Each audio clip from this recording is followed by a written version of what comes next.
Foi. Fala pessoal, beleza? Eu venho mais uma vez aqui postar mais um vídeo aí no intuito de agregar informações. Então eu só peço aí que vocês curtam e se inscrevam no meu canal também, beleza? O canal tá lá como Alan Blanco e, como eu sempre falo, o intuito é sempre agregar informações. E quanto mais essas informações se espalhar, melhor para todo mundo e melhor para mim também, tudo bem? Bom, na aula anterior eu coloquei um vídeo sobre história da química, então dando sequência sobre esse assunto eu vou falar sobre as propriedades da matéria, que é a primeira aula quando o aluno adentra o ensino médio, principalmente no primeiro ano, é a primeira aula que ele vai ter de fato.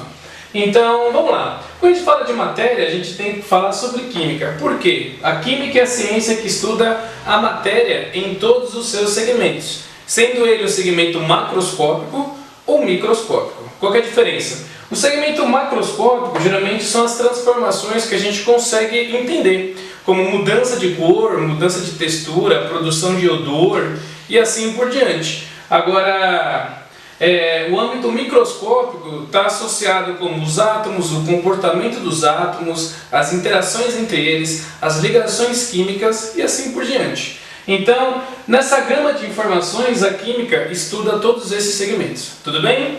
A matéria, que é a grande estrutura analisada pela química, a matéria é tudo que tem massa e volume. Se você pegar alguns livros, existem vários conceitos de matéria. Por exemplo, matéria em alguns livros é tudo que tem massa em um volume. Só que para a gente entender isso de forma mais fácil, matéria é tudo que tem massa e volume. Então, eu sou matéria, essa caneta é matéria, esse quadro é matéria, enfim, tudo que está ao nosso redor é matéria. Só que existe uma grande diferença entre matéria e energia. Energia, o que seria? É um fator que estimula a transformação da matéria. Por exemplo, eu tenho os 3 estados físicos, que é o que eu vou falar aqui. Então, para mim ter mudança de estados físicos, eu tenho que ter o que? Energia, que nesse caso é calor. Então, nós temos vários tipos de energia. Nós temos energia térmica, energia sonora, energia luminosa, energia mecânica e assim por diante. Então, todos esses fatores energéticos são capazes de estimular essa mudança na matéria. Tudo bem? Quando nós falamos de propriedades da matéria, existem 2 tipos: as propriedades gerais e as propriedades específicas. Hoje, nesse vídeo aqui, eu só vou falar um pouco de propriedades gerais. E aí, conforme eu vou colocando os outros vídeos, eu falo das propriedades específicas, que são várias. Dentre as propriedades específicas, eu posso falar densidade, eu posso falar solubilidade, temperatura de fusão e ebulição, e assim por diante. Então, hoje, só vou abordar de propriedades gerais. E o que são as propriedades gerais? São características que todas as substâncias, todos os materiais podem possuir. Por exemplo, eu peguei aqui essa régua e essa caneta. Esses 2 materiais, eles são constituídos de característica bem diferente. Aqui eu tenho um alumínio e aqui eu tenho um plástico, um polímero. São materiais diferentes.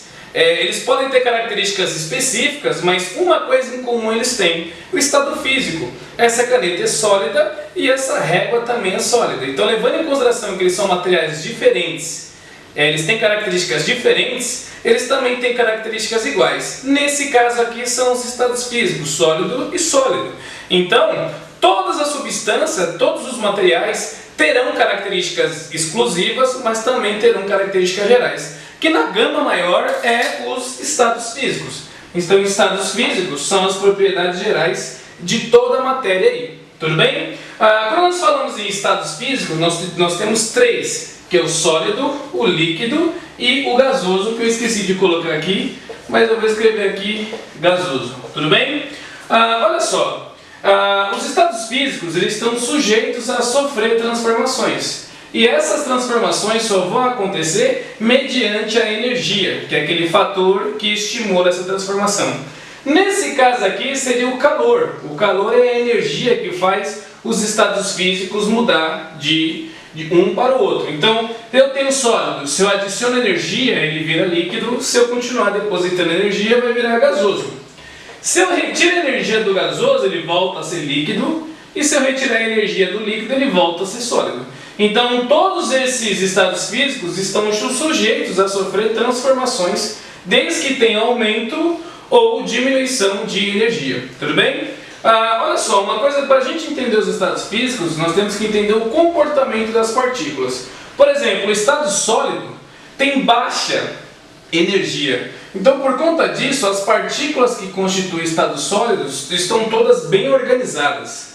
Não tem vibração entre elas, estão todas bem estáticas, ou seja, bem organizadas. E aí, se eu deposito energia no sólido, as partículas começam a ter vibração e começa a ter uma desordem, né? E aí vai para o estado líquido aqui, começou a ter um rearranjo aí das partículas, começou a ter aí uma movimentação das partículas. Se eu pego o líquido e deposito energia, as partículas vão ficar cada vez mais agitadas. E aí começa a ter esses espaços aqui, né? Ou seja, essa desordem maior. Então, se eu deposito energia, as partículas ficam mais agitadas, e se eu retiro energia, as partículas ficam mais lentas. Tudo bem?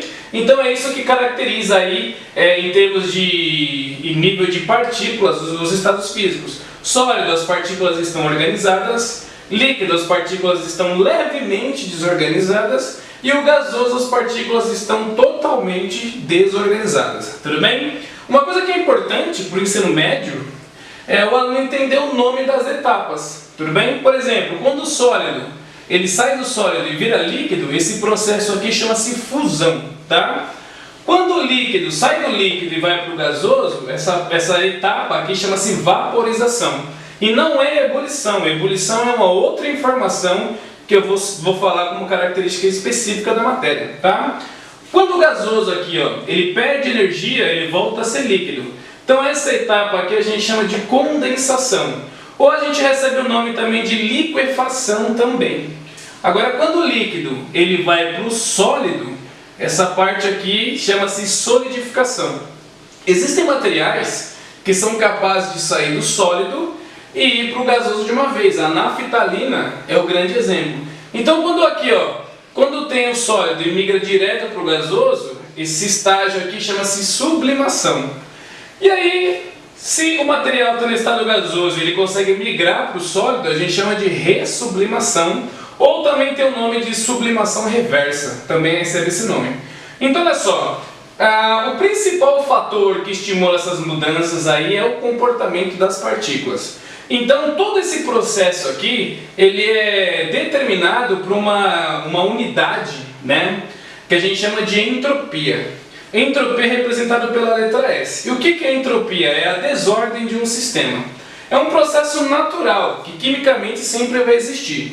Mas eu vou dar um exemplo bem clássico. Se você arruma o seu quarto, conforme vai passando os dias, a bagunça vai aumentando, até que fica uma desordem total. Então, quimicamente, isso seria uma entropia. É uma desordem, uma desorganização de um sistema.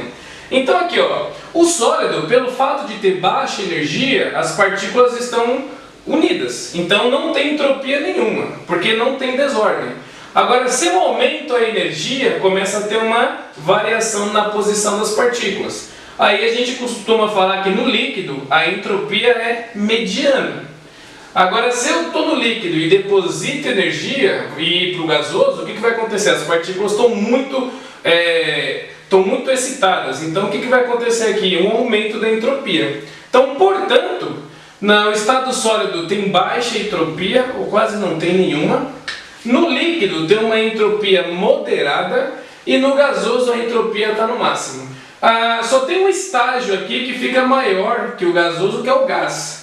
O gás, a entropia é tão intensa, né, que as partículas, geralmente que constituem um gás, têm que estar organizadas, têm que estar dispostas em um cilindro para aguentar a colisão constante que aquelas partículas podem exercer.